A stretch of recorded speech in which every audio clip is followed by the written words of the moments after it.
नमस्कार, जोहार, आप सबका स्वागत है एक बार फिर से झारखंड की तमाम बड़ी खबरों के साथ जो कि शाम के बुलेटिन समाचार के साथ आ रही हैं। जिले के बोकारो में सीआरपीएफ और नक्सली के बीच मुठभेड़, 6 घंटों तक हुई फायरिंग। बोकारो के जूटे पंचायत से सटे निकोधोनिया जंगल में सीआरपीएफ और नक्सलियों के बीच घंटों मुठभेड़ हुई है। मंगलवार यानी कि आज की सुबह करीब 6 बजे झुमरा पहाड़ के तटहली में जियाटाट में और जंडरा के बीच सुरक्षा बलों के नक्सलियों से मुठभेड़ हो गई। जंगल में दोनों ओर से फायरिंग हुई। यह मुठभेड़ करीब 6 घंटे तक चली। जहां मुठभेड़ हुई यह इलाका बोकारो के चतुरुचुट्टी थाना क्षेत्र में पड़ता है। तो दूसरी ओर राष्ट्रीय लोक अदालत 9 मार्च को आपराधिक सुलह योग समेत इन मामलों का करा सकते हैं निपटारा।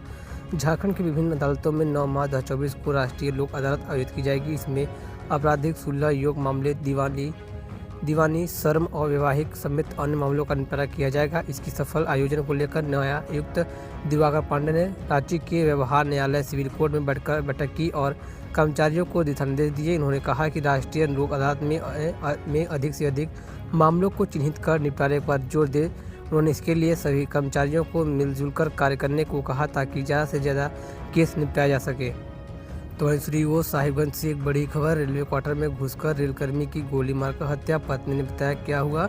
झारखंड में अपराध के मामले बढ़ते जा रहे हैं। अब आए दिन चोरी, लूट, डकैती और हत्या जैसी खबरें आ रही हैं। ताज़ा मामला साहिबगंज जिले का है, जहां नगर थाना में महज 50 कदम दूर नॉर्थ कॉलोनी में एक रेलकर्मी की गोली मारकर हत्या कर दी गई। घटना सोमवार देर रात करीब 1:30 की है। अपराधियों ने रेलकर्मी राजकुमार चंदन को उसके क्वार्टर्स में घुसकर गोली मारी। बताया जा रहा है कि गोली चंदन के सिर में लगी, जिससे कुछ ही देर में उसकी मौत हो गई।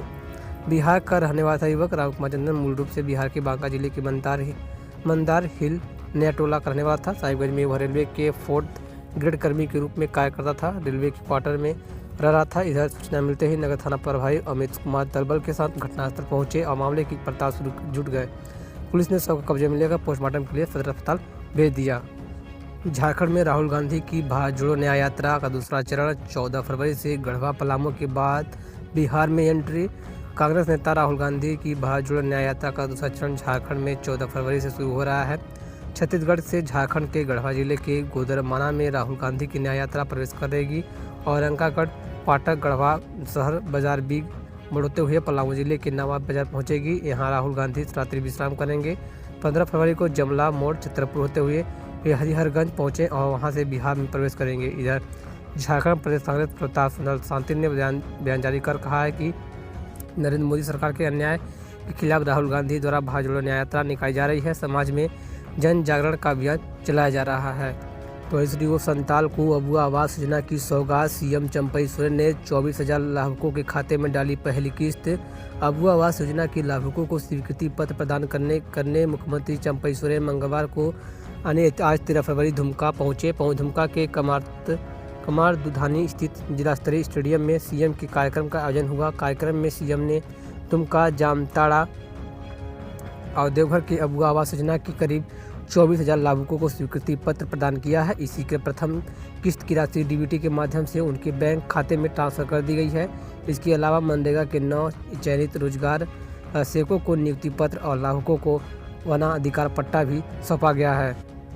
बचले के दुमका हवाई अड्डा पर दिया गया गार्ड ऑफ ऑनर। कार्यक्रम को लेकर मुख्यमंत्री चंपई सोरेन हेलीकॉप्टर से रांची से दुमका पहुंचे हुए थे। दुमका हवाई अड्डे पर उन्हें गार्ड ऑफ ऑनर भी दिया गया। कमारथुनी में आयोजित अबुआ आवास योजना के अंतर्गत स्वीकृति पत्र वितरण समारोह के कार्यक्रम का सीएम ने द्वीप प्रचलित कर उद्घाटन किया। कार्यक्रम में संताप परगना के 3 जिले दुमका, जामताड़ा और देवघर के वैसे लाभुकों ने हिस्सा लिया जिनका चयन उनके द्वारा अबुआ आवास योजना के तहत सरकारी स्तर पर आवास निर्माण कराए जाने के लिए किया गया है। मालूम होगा कि आपकी योजना, आपकी सरकार, आपके द्वारा कार्यक्रम के तहत विभिन्न जिलों में बड़े पैमाने पर आवेदन प्राप्त हुए थे।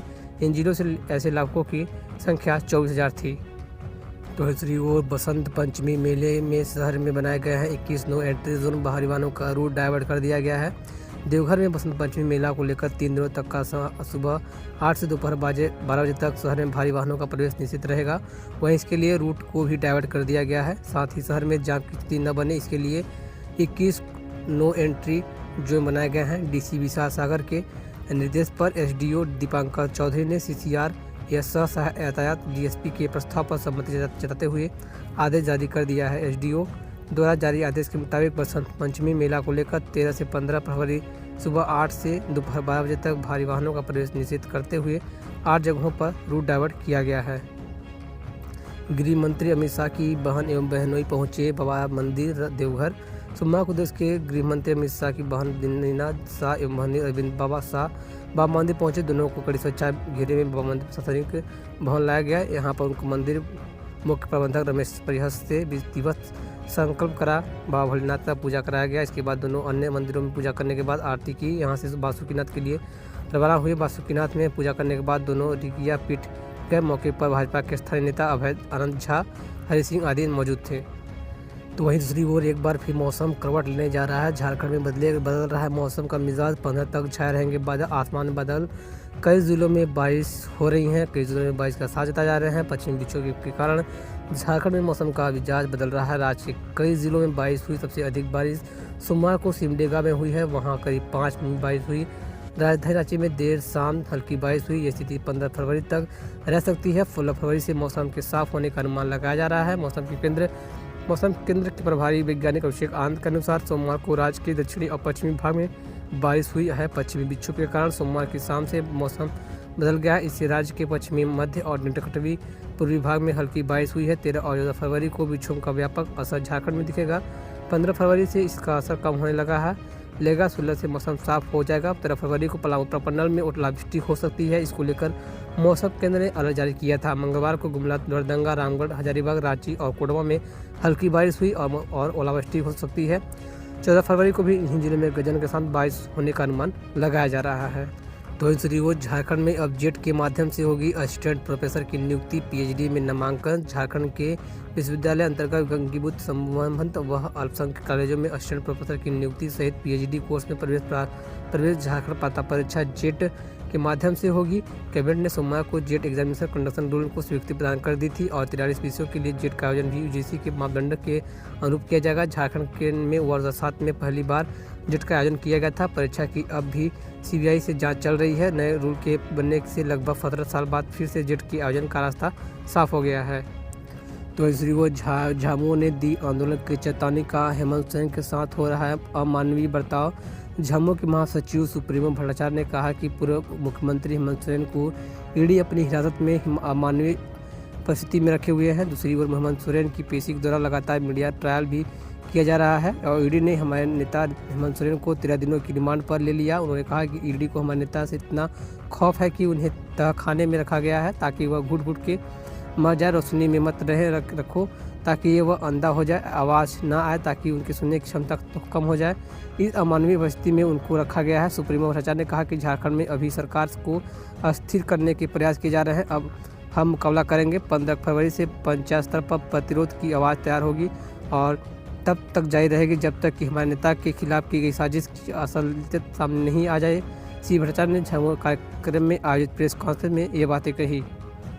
तो दूसरी ओर किसानों को प्रताड़ित करना बंद करे केंद्र की मोदी सरकार। सीपीआई की बड़ा आरोप। किसानों को प्रताड़ित करना बंद करे केंद्र सरकार। भाकपा राज्य कार्यकारिणी सदस्य अजय सिंह ने बयान जारी कर कहा कि संयुक्त किसान मोर्चा के द्वारा किसानों की मांग पर केंद्र सरकार की वादाखिलाफी व डुलमुल रवैये खिलाफ शांतिपूर्वक अपनी मांगों के सवाल पर दिल्ली में प्रदर्शन करने जा रहे किसानों को दिल्ली से पहले 200 किलोमीटर पहले सिंधु बॉर्डर पर हरियाणा पुलिस के द्वारा रोकना, उन पर ड्रोन से आंसू गैस छोड़ना व सड़क पर बैरिकेडिंग यातायात बाधित करना यह दर्शाता है कि किसानों के आंदोलन से केंद्र सरकार भयभीत हो गई है। सीपीआई संयुक्त किसान मोर्चा के द्वारा आउट 16 फरवरी की हड़ताल का सड़क पर उतरकर समर्थन करेगी। दूसरी ओर अखिल झारखंड छात्र संघ का मशाल जुलूस शाम 4:30 बजे शुरू। अखिल झारखंड छात्र संघ आजसू द्वारा शाम 4:30 बजे जयपाल सिंह स्टेडियम में से शहीद चौक होते हुए वीराजयालाल चौक तक मशाल जुलूस निकाला जाएगा। मशाल जुलूस में आजसू छात्र संघ के प्रदेश अध्यक्ष समेत बड़ी संख्या में छात्र शामिल होंगे। तो दूसरी ओर 15 फरवरी को होगी झारखंड कैबिनेट की बैठक। 15 फरवरी को झारखंड कैबिनेट की बैठक है। गुरुवार को शाम 5 बजे प्रेसिडेंट भवन स्थित मंत्रिपरिषद कक्ष में बैठक आयोजित की जाएगी।